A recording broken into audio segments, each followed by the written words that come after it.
Pernahkah kamu membayangkan satu momen yang pasti akan dialami setiap manusia, tapi tidak pernah bisa diceritakan kembali secara langsung oleh orang yang mengalaminya? Satu momen ketika semua yang kita miliki di dunia ini tiba-tiba berhenti, ketika nama kita tidak lagi dipanggil di dunia, ketika detak jantung yang selama ini kita anggap biasa tiba-tiba berhenti selamanya. Momen itu disebut sakaratul maut.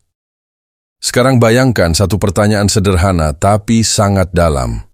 Jika seseorang sudah meninggal, apakah dia sadar bahwa dirinya sudah meninggal? Atau justru kesadarannya tetap ada, hanya saja berpindah ke keadaan yang sama sekali berbeda dari dunia yang kita kenal? Pertanyaan ini sering muncul karena manusia selalu penasaran dengan apa yang terjadi setelah kematian. Kita bisa meneliti dunia, kita bisa menjelajah luar angkasa, kita bisa membedah tubuh manusia sampai ke tingkat sel, tetapi tidak ada satupun manusia yang bisa kembali dari kematian untuk menjelaskan apa yang sebenarnya terjadi secara lengkap. Dalam Islam, sakaratul maut adalah fase paling akhir dari kehidupan dunia sebelum manusia berpindah ke alam barzakh. Kata sakarat sendiri menggambarkan kondisi hilangnya kesadaran secara perlahan, seperti mabuk yang sangat berat, di mana seseorang tidak lagi sepenuhnya menguasai dirinya. Allah menggambarkan momen ini sebagai sesuatu yang pasti akan dialami oleh setiap jiwa tanpa terkecuali.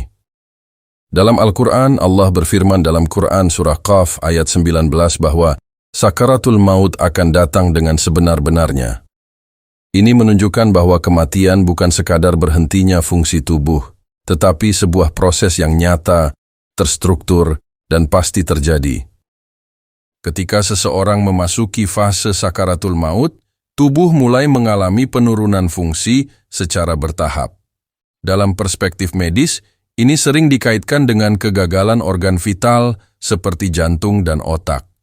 Namun dalam perspektif Islam, proses ini bukan hanya biologis, tetapi juga spiritual.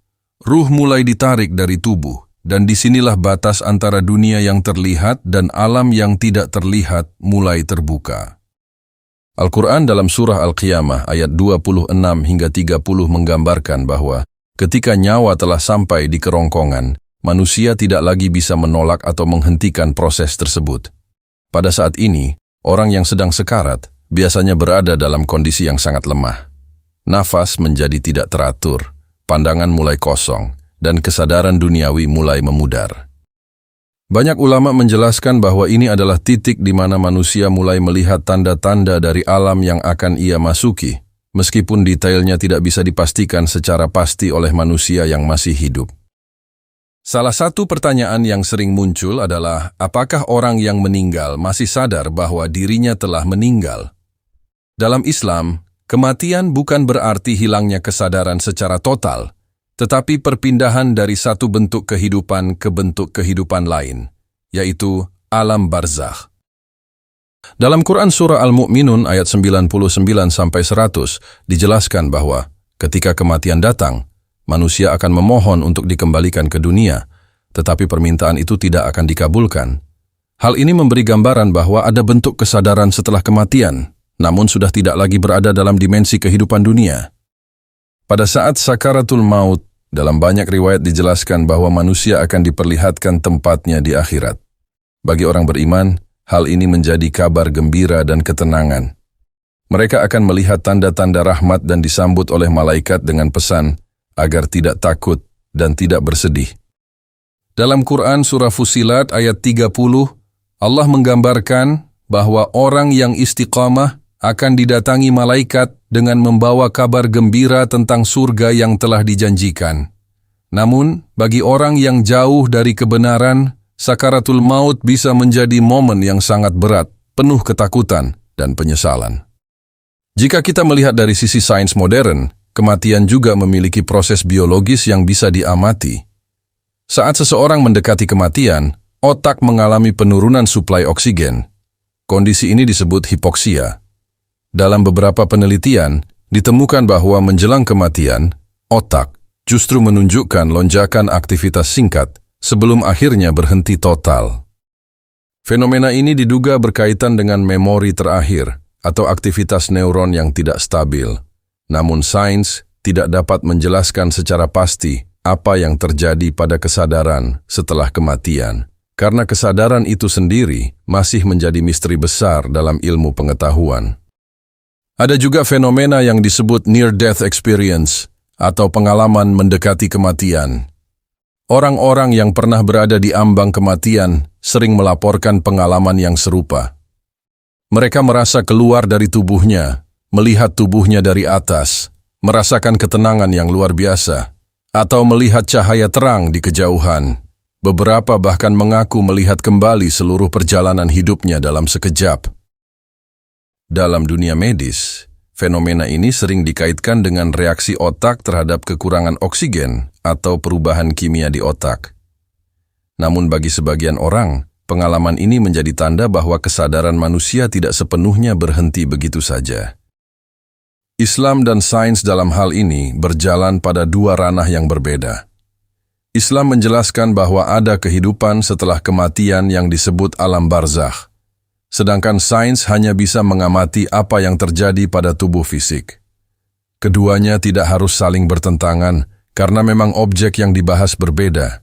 Islam berbicara tentang ruh dan dimensi yang tidak terlihat, sementara sains berbicara tentang tubuh dan mekanisme biologis yang bisa diukur. Yang menarik untuk direnungkan adalah bagaimana manusia sering merasa hidupnya masih panjang, padahal kematian bisa datang kapan saja tanpa peringatan. Sakaratul maut bukan sesuatu yang jauh di masa depan, tetapi sesuatu yang bisa datang tiba-tiba. Tidak ada manusia yang mengetahui di mana dan kapan ia akan meninggal. Karena itu dalam Islam selalu ditekankan pentingnya kesiapan, bukan hanya secara fisik, tetapi juga secara spiritual. Saat sakaratul maut datang, seluruh hal yang selama ini dianggap penting di dunia akan kehilangan maknanya. Harta, jabatan, dan hubungan duniawi tidak lagi bisa membantu. Yang tersisa hanyalah amal perbuatan. Pada titik ini, kesadaran manusia mulai berpindah dari dunia yang fana menuju realitas yang lebih kekal. Banyak ulama menggambarkan bahwa pada saat itu, manusia akan melihat dengan sangat jelas hakikat kehidupannya, meskipun sudah tidak bisa lagi kembali untuk memperbaiki apa yang telah dilewati. Proses sakaratul maut juga mengajarkan bahwa kematian bukan sekadar akhir tetapi transisi. Dalam pandangan Islam, kehidupan dunia hanyalah sementara, seperti perjalanan singkat menuju tempat yang lebih abadi. Oleh karena itu, sakaratul maut bukan hanya momen yang menakutkan, tetapi juga momen kebenaran yang paling jujur, di mana tidak ada lagi kepura-puraan, tidak ada lagi kesempatan untuk berpura-pura, dan tidak ada lagi ruang untuk penundaan. Kesadaran setelah kematian dalam perspektif Islam tetap ada, tetapi tidak seperti kesadaran di dunia. Ia berada dalam alam yang berbeda, di mana waktu dan ruang tidak lagi bekerja seperti yang kita kenal. Alam barzakh adalah tahap awal dari kehidupan setelah kematian, tempat manusia menunggu hari kebangkitan. Dalam fase ini, manusia akan mulai merasakan hasil dari amal perbuatannya, meskipun belum masuk ke pengadilan akhir di hari kiamat. Jika kita menggabungkan semua perspektif ini, baik dari Al-Quran, hadis, maupun sains modern, kita bisa melihat satu gambaran besar bahwa kematian adalah proses yang kompleks. Ia bukan sekadar berhentinya detak jantung, tetapi sebuah perjalanan kesadaran dari satu alam ke alam yang lain. Islam memberikan makna dan tujuan dari proses ini, sementara sains membantu kita memahami sebagian mekanisme biologisnya. Pada akhirnya, pertanyaan tentang apa yang terjadi saat sakaratul maut bukan hanya pertanyaan ilmiah, tetapi juga pertanyaan spiritual yang sangat dalam. Ia mengajak manusia untuk merenungkan kembali arah hidupnya, apa yang sudah dipersiapkan, dan bagaimana ia ingin mengakhiri perjalanannya di dunia. Karena setiap manusia pasti akan sampai pada momen itu, tanpa kecuali, tanpa pengecualian, dan tanpa bisa diundur. Dan ketika saat itu tiba, tidak ada lagi pertanyaan yang bisa diajukan, tidak ada lagi waktu yang bisa diminta, dan tidak ada lagi kesempatan untuk kembali. Yang tersisa hanyalah perjalanan menuju realitas yang sesungguhnya, yang selama ini hanya kita dengar tetapi belum pernah kita lihat secara langsung.